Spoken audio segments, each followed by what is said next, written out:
Hello friends, स्वागत है आप सभी का हमारे YouTube channel exam 2.0 study channel पर। आज के इस वीडियो में हम लोग यूपी बीएड प्रेस परीक्षा 2024 के लिए प्रैक्टिस सेट नंबर 14 को कवर करने जा रहे हैं, जिसमें हम लोग 50 इंपॉर्टेंट जीके जीएस को कवर करेंगे। तो आप लोग इस वीडियो को अंत तक जरूर देखिएगा और आप लोग अंत में अपना स्कोर भी बताइएगा कि कितना आप लोगों ने स्कोर किया है। तो चलिए बिना देर किए इस वीडियो को शुरू करते हैं। तो आज का पहला प्रश्न यहाँ पर दिया गया है कि एक आर्थिक व्यवस्था जिसे निजी तथा राज्य के उपक्रम को मिलाकर बनाई जाती है वह क्या कहलाती है। तो बताइए इसका करेक्ट आंसर क्या होगा। तो इसका करेक्ट आंसर हो जाएगा ऑप्शनों में से ऑप्शन नंबर डी यानी मिश्रित अर्थव्यवस्था कहलाती है। अगला प्रश्न दिया गया है यहाँ पर दूसरा नंबर की भारत में तीसरी पंचवर्षीय योजना का मुख्य उद्देश्य क्या था। तो बताइए इसका करेक्ट आंसर क्या होगा। तो इसका करेक्ट आंसर हो जाएगा ऑप्शनों में से ऑप्शन नंबर बी यानी कृषि था। तीसरी पंचवर्षीय योजना का मुख्य उद्देश्य कृषि था। अगला प्रश्न देखते हैं। इसका अगला प्रश्न यहाँ पर तीसरा नंबर दिया गया कि किस अनुच्छेद के अंतर्गत भारत के राष्ट्रपति द्वारा संवैधानिक आपातकाल लागू किया जाता है। तो बताइए इसका करेक्ट आंसर क्या होगा दिए गए ऑप्शनों में से। तो इसका करेक्ट आंसर हो जाएगा ऑप्शनों में से ऑप्शन नंबर सी यानी अनुच्छेद 356 के तहत। अगला प्रश्न यहाँ पर दिया गया है चौथा नंबर की ऊपरी सदन यानी राज्यसभा के कितने सदस्यों की नियुक्ति भारत के राष्ट्रपति द्वारा की जा सकती है। तो बताइए इसका करेक्ट आंसर क्या होगा। तो इसका करेक्ट आंसर हो जाएगा ऑप्शनों में से ऑप्शन नंबर बी यानी टोटल 12 की नियुक्ति भारत के राष्ट्रपति द्वारा की जा सकती है। इसका अगला प्रश्न यहाँ पर दिया गया पांचवा नंबर की अकबरनामा किसने लिखा था। तो बताइए इसका करेक्ट आंसर क्या होगा। तो इसका करेक्ट आंसर हो जाएगा ऑप्शनों में से ऑप्शन नंबर ए यानी अबुल फजल ने लिखा था अकबरनामा। अगला प्रश्न यहाँ पर दिया गया 6 नंबर की किस सिख गुरु ने खालसा की शुरुआत की। तो बताइए इसका करेक्ट आंसर क्या होगा दिए गए ऑप्शनों में से। तो इसका करेक्ट आंसर हो जाएगा गुरु गोविंद सिंह यानी ऑप्शन नंबर बी करेक्ट हो जाएगा, जो कि खालसा पंथ की स्थापना की थी। अगला प्रश्न देखते हैं सातवां नंबर। अब अगला प्रश्न यहाँ पर दिया गया है सातवां नंबर की भूमध्य रेखा पर दो देशांतरों के बीच की दूरी लगभग कितने किलोमीटर है। आपको बताना है कि कितने किलोमीटर है। तो इसका करेक्ट आंसर हो जाएगा ऑप्शनों में से ऑप्शन नंबर बी यानी लगभग 111 किलोमीटर। अगला प्रश्न देखते हैं आठवां नंबर की निम्नलिखित में से कौन सी पवनें गर्म धूल से लदी होती हैं तथा सहारा मरुस्थल से भूमध्य सागरीय क्षेत्र की ओर बहती हैं। तो बताइए इसका करेक्ट आंसर क्या होगा। तो इसका करेक्ट आंसर हो जाएगा दिए गए ऑप्शनों में से ऑप्शन नंबर ए यानी सिरोको जो पवनें हैं वो गर्म धूल से लदी होती हैं तथा सहारा मरुस्थल से भूमध्य सागरीय क्षेत्र की ओर बहती हैं। तो ऑप्शन नंबर ए करेक्ट हो जाएगा। अगला प्रश्न देखते हैं 9 नंबर। अब यहाँ पर 9 नंबर दिया गया है कि निम्नलिखित में से कौन सी मानव शरीर की सबसे बड़ी कोशिकाएं हैं। तो बताइए इसका करेक्ट आंसर क्या होगा। सबसे बड़ी कोशिकाएं मानव शरीर की कौन सी हैं। तो इसका करेक्ट आंसर हो जाएगा ऑप्शनों में से ऑप्शन नंबर सी यानी तंत्रिका कोशिकाएं। अगला प्रश्न देखते हैं 10 नंबर। अब यहाँ पर 10 नंबर दिया गया है कि निम्नलिखित में से कौन मानव त्वचा को रंग प्रदान करने के लिए उत्तरदायी है। तो बताइए इसका करेक्ट आंसर क्या होगा। तो इसका करेक्ट आंसर हो जाएगा ऑप्शन नंबर डी यानी मेलेनिन। मेलेनिन जो है वो मानव त्वचा के रंग प्रदान करने के लिए उत्तरदायी है। इसके बाद अगला प्रश्न यहाँ पर 11 नंबर दिया गया है कि निम्नलिखित में से कौन से 3 आर पर्यावरण के अनुकूल माने जाते हैं। तो ऑप्शन यहाँ पर दे रखा है और इसमें से करेक्ट आंसर बता दीजिए। तो इसका करेक्ट आंसर हो जाएगा ऑप्शनों में से ऑप्शन नंबर ए यानी कम करना, पुनः प्रयोग करना और पुनः चक्रित करना 3 आर पर्यावरण के अनुकूल माने जाते हैं। अगला प्रश्न यहाँ पर 12 नंबर दिया गया है कि फुटबॉल की एक मैच के एक भाग की अवधि मिनट में कितनी होती है। तो बताइए इसका करेक्ट आंसर क्या होगा। फुटबॉल की एक मैच के एक भाग की अवधि। तो इसका करेक्ट आंसर हो जाएगा दिए गए ऑप्शनों में से ऑप्शन नंबर डी यानी टोटल 45 मिनट की होती है। अगला प्रश्न यहाँ पर 13 नंबर दिया गया है कि निम्नलिखित में से कौन सी फिल्म सत्यजीत रे के द्वारा निर्देशित नहीं है। तो इसका करेक्ट आंसर क्या होगा दिए गए ऑप्शनों में से। तो इसका करेक्ट आंसर हो जाएगा ऑप्शनों में से ऑप्शन नंबर डी यानी गुमनाम। गुमनाम जो है यहाँ पर सत्यजीत रे के द्वारा निर्देशित नहीं है। अगला प्रश्न देखते हैं। अगला प्रश्न यहाँ पर 14 नंबर दिया गया है कि संदेश सेवा किस क्षेत्र के अंतर्गत आती है। तो इसका करेक्ट आंसर हो जाएगा ऑप्शनों में से ऑप्शन नंबर सी यानी तृतीयक क्षेत्र के अंतर्गत आती है संदेश सेवा। अगला प्रश्न दिया गया यहाँ पर 15 नंबर की निम्नलिखित में से कौन सा एक प्रत्यक्ष कर नहीं है। तो प्रत्यक्ष कर कौन सा नहीं है दिए गए ऑप्शनों में से बताना है। तो इसका करेक्ट आंसर हो जाएगा ऑप्शन नंबर डी यानी इनमें से कोई नहीं। यानी यहाँ पर सभी के सभी प्रत्यक्ष कर हैं, आयकर हो, संपत्ति कर या फिर कॉर्पोरेट कर। तो ऑप्शन नंबर डी हो जाएगा। अगला प्रश्न दिया गया 16 नंबर की निम्नलिखित में से कौन सा स्वाभाविक रूप से न्यायपूर्ण है। तो बताइए इसका करेक्ट आंसर क्या होगा। तो इसका करेक्ट आंसर हो जाएगा दिए गए ऑप्शनों में से ऑप्शन नंबर सी यानी मौलिक अधिकार। मौलिक अधिकार स्वाभाविक रूप से न्यायपूर्ण है। अगला प्रश्न दिया गया यहाँ पर 17 नंबर। अब यहाँ पर 17 नंबर दिया गया है कि निम्नलिखित संशोधनों में से किसे भारत का लघु संविधान भी कहा जाता है। तो बताइए इसका करेक्ट आंसर क्या होगा। तो इसका करेक्ट आंसर हो जाएगा 42वां संशोधन को लघु संविधान कहा जाता है। तो इसका correct answer option number B हो जाएगा। अगला प्रश्न देखते हैं 18 नंबर। अब यहाँ पर 18 नंबर दिया गया है कि लॉर्ड क्लाइव ने सिराजुद्दौला को किस युद्ध में हराया था। तो बताइए इसका करेक्ट आंसर क्या होगा। तो इसका करेक्ट आंसर हो जाएगा ऑप्शन नंबर ए यानी प्लासी का युद्ध में हराया था लॉर्ड क्लाइव ने सिराजुद्दौला को। अगला प्रश्न यहाँ पर 19 नंबर दिया गया कि आल्पस पर्वत श्रृंखला किस महाद्वीप में स्थित है। तो बताइए किस महाद्वीप में स्थित है आल्पस पर्वत श्रृंखला। तो इसका करेक्ट आंसर हो जाएगा ऑप्शनों में से ऑप्शन नंबर ए यानी यूरोप महाद्वीप में। अगला प्रश्न यहाँ पर 20 नंबर दिया गया है कि उत्तर प्रदेश में पहली बार 1887 में प्रकाशित होने वाली दैनिक समाचार पत्र हिंदुस्तान के संपादक कौन थे। तो बताइए इसका करेक्ट आंसर क्या होगा। तो इसका करेक्ट आंसर हो जाएगा ऑप्शन में से ऑप्शन नंबर सी यानी मदन मोहन मालवीय जी। अगला प्रश्न देखते हैं। अगला प्रश्न यहाँ पर दिया गया है किस नंबर की उत्तर प्रदेश में किस वर्ष सभी सरकार कार्यों के लिए हिंदी का प्रयोग करना कानूनी तौर पर अनिवार्य कर दिया गया था। तो बताइए इसका करेक्ट आंसर क्या होगा, किस वर्ष किया गया था। तो इसका करेक्ट आंसर हो जाएगा ऑप्शन नंबर डी यानी 1977 में।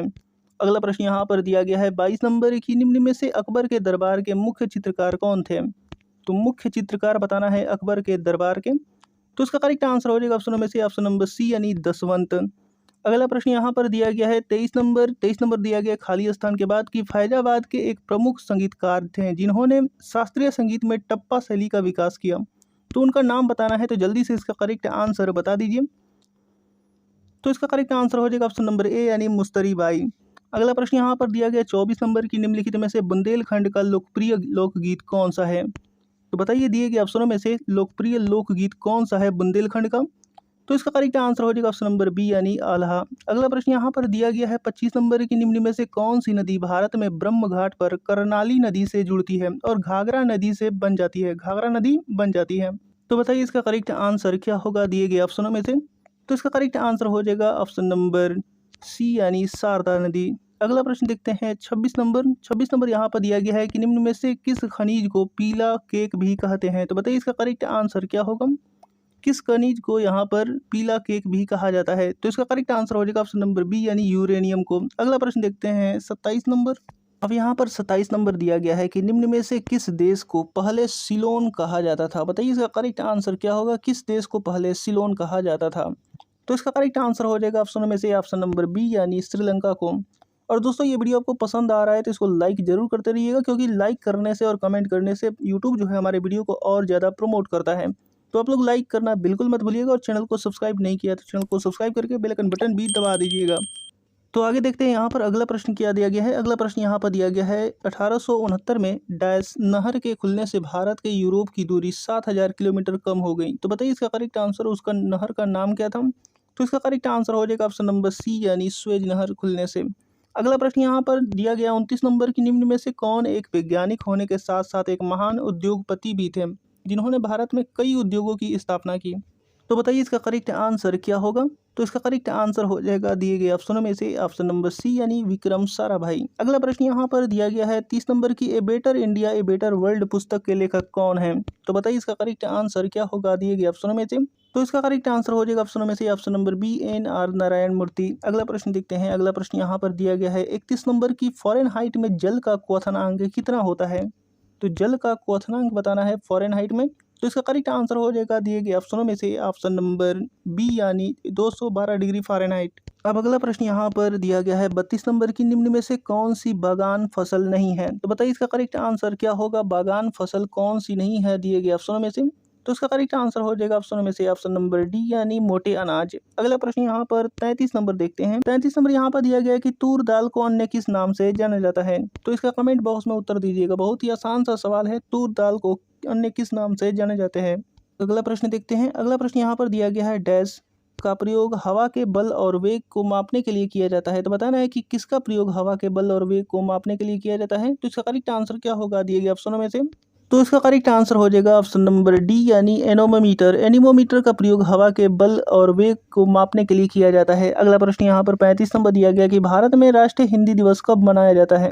तो बताइए इसका करेक्ट आंसर क्या होगा। तो इसका करेक्ट आंसर हो जाएगा दिए गए ऑप्शनों में से ऑप्शन नंबर ए यानी 14 सितंबर को मनाया जाता है। अगला प्रश्न दिया गया है 36 नंबर की मानव अधिकारों की सार्वभौमिक घोषणा का अनुच्छेद 6 किससे संबंधित है।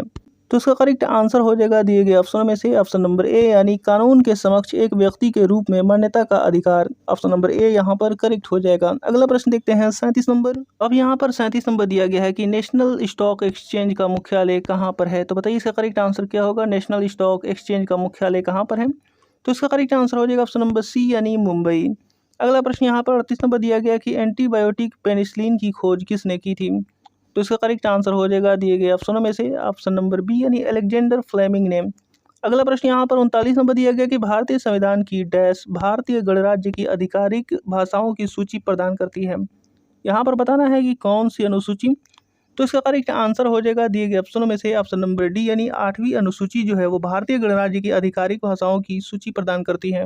तो यहाँ पर ऑप्शन नंबर डी करेक्ट हो जाएगा। अगला प्रश्न देखते हैं 40 नंबर। 40 नंबर दिया गया है डैश की नियुक्ति भारत के राष्ट्रपति द्वारा नहीं की जाती है। तो बताना है कि किसकी नियुक्ति नहीं की जाती है। आंसर हो जाएगा दिए गए ऑप्शनों में से ऑप्शन नंबर बी, यानी महाधिवक्ता की नियुक्ति भारत के राष्ट्रपति द्वारा नहीं की जाती है। अगला प्रश्न दिया गया यहाँ पर 41 नंबर की पहले भारतीय राज्य का नाम बताइए जिसके प्रत्येक परिवार में कम से कम एक सदस्य के पास बैंक खाता है। तो बताना है उस राज्य का क्या नाम है। तो इसका करेक्ट आंसर हो जाएगा दिए गए ऑप्शनों में से ऑप्शन नंबर डी, यानी केरल। अगला प्रश्न देखते हैं 42 नंबर। 42 नंबर दिया गया कि उस वाहिनी का चयन करें जो मूत्राशय से मूत्र को शरीर से बाहर ले जाती है। तो बताना है इसका करेक्ट आंसर क्या होगा। तो इसका करेक्ट आंसर हो जाएगा ऑप्शन नंबर ए, यानी यूरेथ्रा कहा जाता है। अगला प्रश्न यहाँ पर दिया गया है 43 नंबर की राष्ट्रीय शिक्षा दिवस प्रत्येक वर्ष कब मनाया जाता है। तो बताना है कितने तारीख को मनाया जाता है। तो इसका करेक्ट आंसर क्या होगा। तो इसका करेक्ट आंसर हो जाएगा ऑप्शन नंबर डी, यानी 11 नवंबर को मनाया जाता है। अगला प्रश्न दिया गया है 44 नंबर की निम्न में से कौन सा जिला उत्तर प्रदेश के बुंदेलखंड क्षेत्र से संबंधित है। तो बताइए इसका करेक्ट आंसर क्या होगा। तो इसका करेक्ट आंसर हो जाएगा ऑप्शन नंबर बी, यानी जौनपुर जो है वो बुंदेलखंड क्षेत्र से संबंधित है। अगला प्रश्न देखते हैं 45 नंबर की उत्तर प्रदेश का क्षेत्रफल देश के कुल क्षेत्रफल का लगभग कितना प्रतिशत है। तो बताइए इसका करेक्ट आंसर क्या होगा। तो इसका करेक्ट आंसर हो जाएगा ऑप्शनों में से ऑप्शन नंबर डी, यानी लगभग यहाँ पर 7.33%। अगला प्रश्न देखते हैं। अगला प्रश्न यहाँ पर दिया गया है 46 नंबर की 6वीं शताब्दी ईसा पूर्व के दौरान मथुरा के आसपास के क्षेत्र को क्या कहा जाता था। तो इसका करेक्ट आंसर हो जाएगा दिए गए ऑप्शनों में से ऑप्शन नंबर सी, यानी सुरासेन कहा जाता था, सुरसेन कहा जाता था। Option number C. अगला प्रश्न देखते हैं यहाँ पर 47 नंबर की निम्न में से किस रोमानी काव्य लेखक को उनकी कृति मदनाष्टक के लिए जाना जाता है। तो इसका करेक्ट आंसर ही हो जाएगा रहीम। तो ऑप्शन नंबर ए यहाँ पर करेक्ट हो जाएगा। अगला प्रश्न देखते हैं 48 नंबर। अब यहाँ पर 48 नंबर दिया गया कि मनुष्यों के पित्त का उत्पादन किस अंग में होता है। तो बताइए मनुष्यों में पित्त का उत्पादन किस अंग में होता है। तो इसका करेक्ट आंसर हो जाएगा ऑप्शन नंबर सी, यानी जिगर में होता है। अगला प्रश्न देखते हैं। अगला प्रश्न यहाँ पर दिया गया कि राष्ट्रीय मानवाधिकार आयोग भारत में कब स्थापित हुआ था। तो बताइए इसका करेक्ट आंसर क्या होगा। तो इसका करेक्ट आंसर हो जाएगा 1993 में हुआ था। अगला प्रश्न दिया गया 50 नंबर की भारत के संविधान के मूल दस्तावेज को डैश द्वारा हाथ से लिखा गया था। तो बताना है कि किसके द्वारा लिखा गया था। तो इसका करेक्ट आंसर हो जाएगा दिए गए ऑप्शनों में से ऑप्शन नंबर सी, यानी प्रेम बिहारी नारायण रायजादा द्वारा। तो उम्मीद करता हूँ कि वीडियो आपको पसंद आया होगा और इसी तरीके के और नए वीडियो देखने के लिए हमारे साथ जुड़े रहिएगा। और चैनल को अभी तक सब्सक्राइब नहीं किया है तो चैनल को सब्सक्राइब करके बेल आइकन बटन भी दबा दीजिएगा। तो मिलते हैं अगले वीडियो में, तब तक के लिए धन्यवाद।